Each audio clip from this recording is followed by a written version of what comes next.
sebentar ya. Kalau masih Mbak Dia, duduk di sini ya Mbak ya. Baik Mbak Dia duduknya sudah nyaman? Alhamdulillah sudah sedikit nyaman Bu. Baik, jadi Mbak Dia kesini itu atas dasar kemauannya Mbak Dia sendiri ya? Iya Bu, saya kesini atas dasar keinginan saya sendiri dan ingin bertemu dengan Ibu. Baik, sebelum Mbak Dia kesini itu tadi habis pelajarannya siapa ya Mbak? Saya tadi habis pelajaran bahasa Indonesia Bu. Oh, bahasa Indonesia. Gimana Mbak Dia pelajarannya menurut Mbak Dia?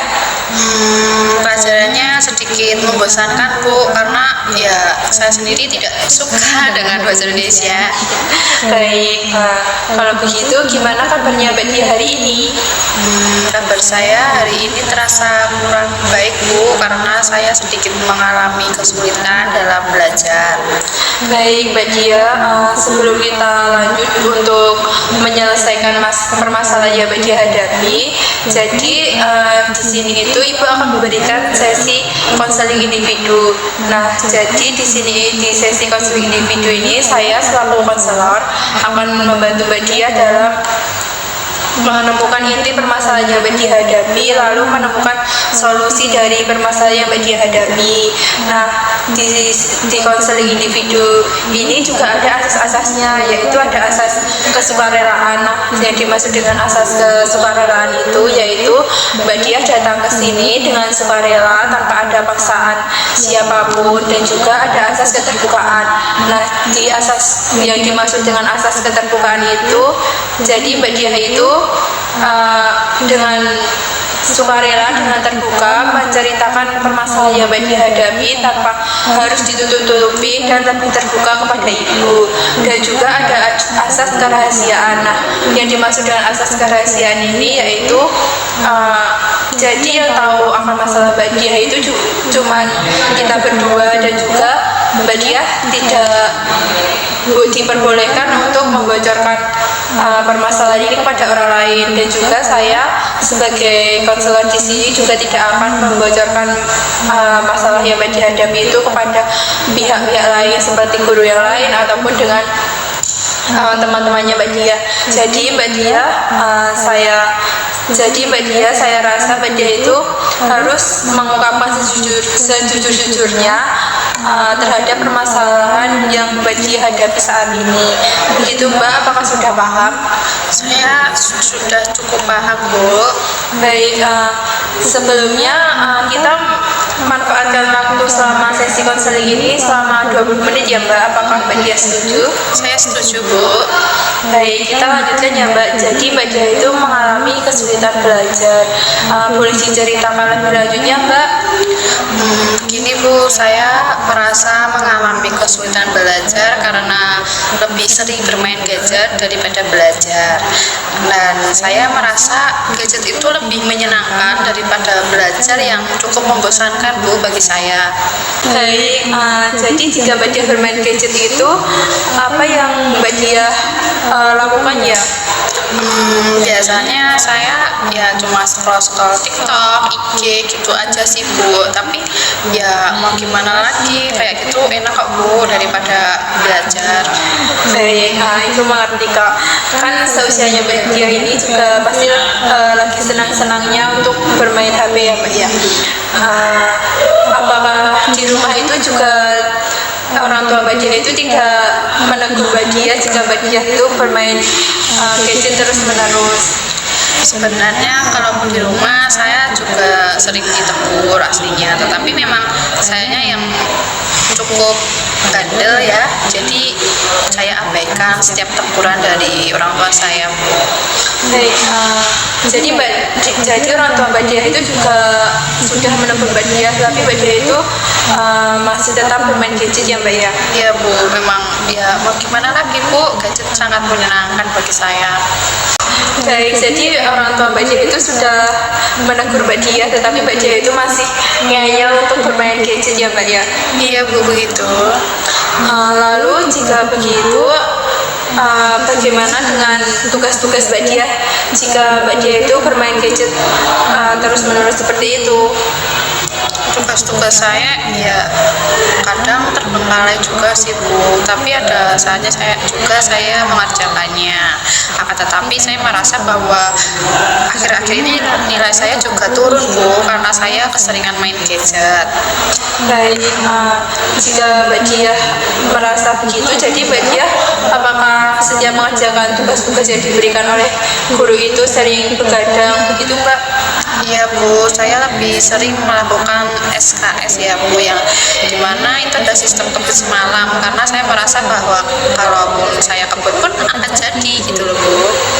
Baik, lalu selain itu menurut Mbak Dia, apa dampak yang Mbak Dia rasakan jika Mbak Dia itu terus-menerus bermain gadget, tidak mendengarkan apa itu teguran dari orang tua begitu Mbak? Dampak yang saya rasakan ya nilai saya menurun Bu, atau jeblok gitu. Terus apalagi saya juga sudah tidak masuk lagi dalam peringkat 10 besar ya Bu, karena itu tadi saya lebih mengedepankan gadget daripada belajar. Jika di kelas itu apakah Mbak Dia juga bermain gadget jika guru sedang memberikan materi pembelajaran Mbak? Benar Bu, saya di kelas sering sekali bermain gadget, apalagi saya sambil mendengarkan Spotify ya Bu ya. Kan saya duduk paling belakang, jadi tidak ada yang tahu kalau saya masih bermain HP juga. Lalu jika Mbak Dia seperti itu, respon teman Mbak Dia atau teman duduknya Mbak Dia itu apakah tidak menegur Mbak Dia, tidak bilangin bahwa bermain handphone itu bisa nanti loh kalau istirahat. Sekarang kan waktunya belajar, ayo kita belajar dulu, dengerin bu guru begitu Mbak.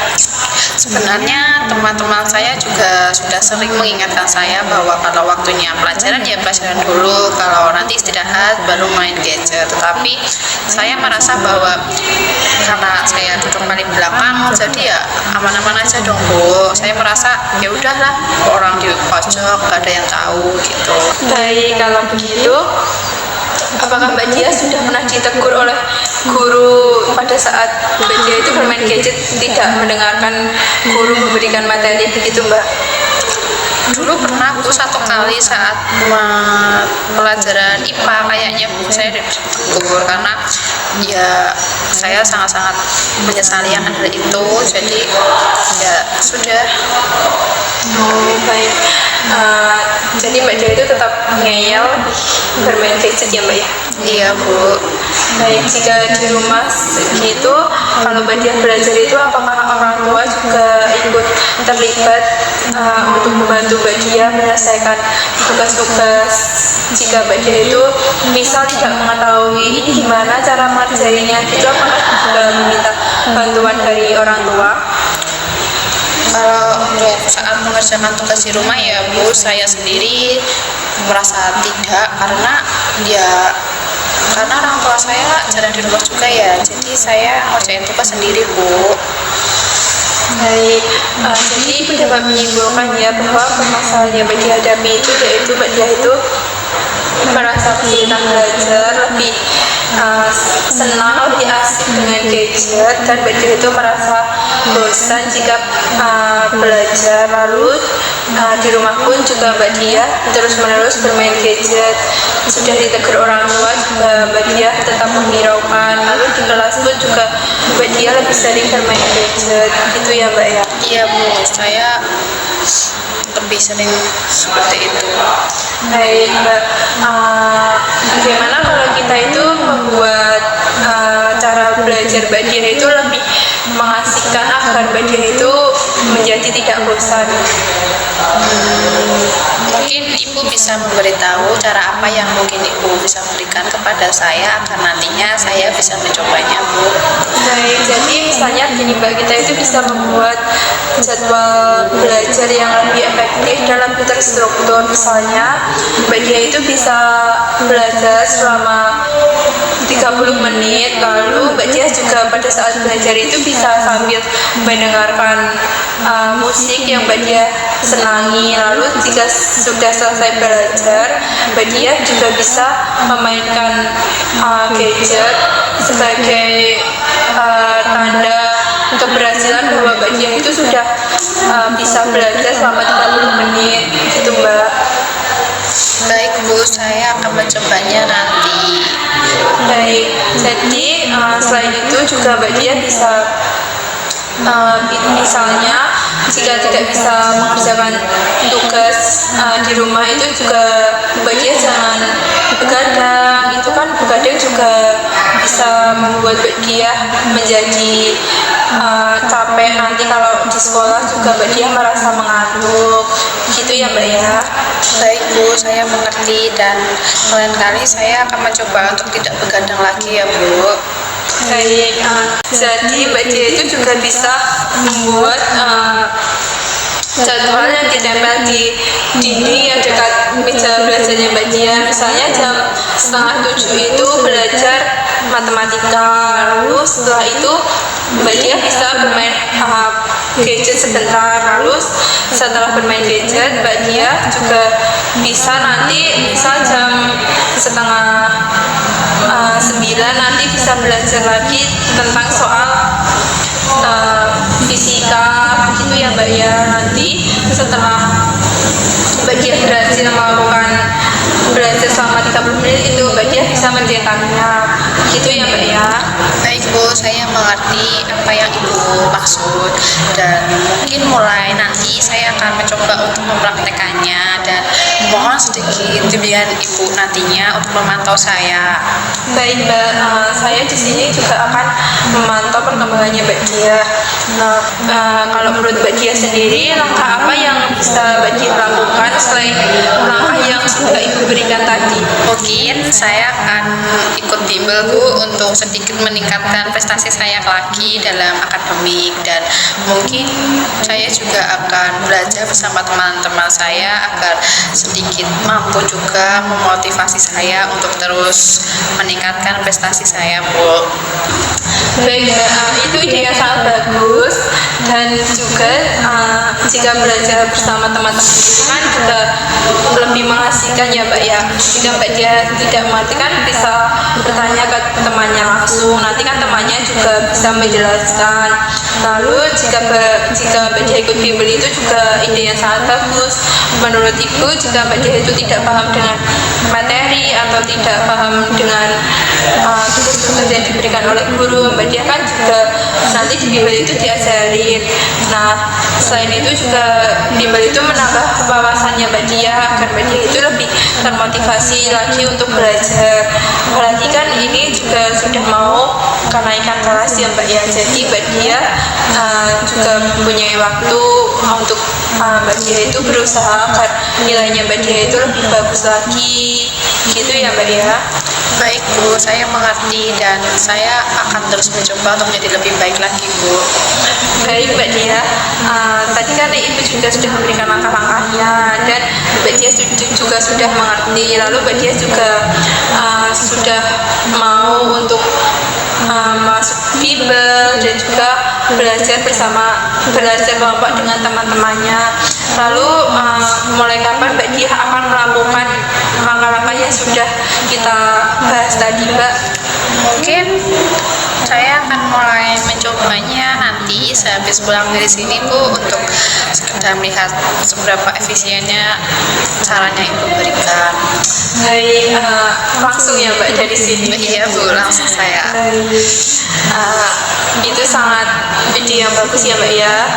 Ibu juga akan meminta bantuan orang tuanya Mbak Dia untuk memantau perkembangannya Mbak Dia agar Mbak Dia itu tidak bermain gadget dan lebih giat lagi belajarnya ya Mbak ya. Iya Bu. Baik Mbak Dia, bagaimana perasaannya Mbak Dia setelah menceritakan yang Mbak Dia rasakan selama ini kepada Ibu? Perasaan saya saat ini terasa sedikit ringan ya Bu, dan saya cukup merasa senang juga karena sudah bercerita kepada Ibu mengeluarkan unek-unek saya yang saya rasakan beberapa hari terakhir, dan saya sedikit termotivasi juga untuk belajar lagi Bu, untuk menjadi yang lebih baik juga. Baik, alhamdulillah kalau begitu Mbak. Ibu juga senang mendengarnya sudah membantu Mbak Dia. Lalu apakah ada yang ingin Mbak Dia sampaikan lagi kepada Ibu? Mungkin cukup Bu, karena saya juga sudah merasa lega. Baik, kalau begitu untuk melihat perkembangannya Mbak Dia ini, untuk evaluasi hasilnya kita adakan sesi konseling kedua nanti minggu depan ya Mbak ya. Baik Bu, minggu depan saya akan kesini lagi. Baik, nanti untuk waktunya nanti Ibu akan menghubungi ke Mbak Dia. Baik Bu, terima kasih. Baik, Mbak Ibu juga sangat mengapresiasi Mbak Dia karena Mbak Dia sudah berani datang ke sini, sudah berani menceritakan permasalahan yang Mbak Dia hadapi. Ibu juga sangat senang bisa membantu memberikan langkah-langkah dari permasalahan yang Mbak Dia hadapi. Baik Bu, saya berterima kasih kepada Ibu karena sudah meluangkan waktunya untuk mendengarkan keluh kesah saya. Baik Mbak, sama-sama. Jika sudah tidak ada lagi yang ingin disampaikan, kita akhiri sesi konseling pada hari ini ya Mbak ya. Baik Bu, terima kasih. Mungkin sudah waktunya juga saya untuk masuk ke kelas lagi untuk mengikuti mata pelajaran.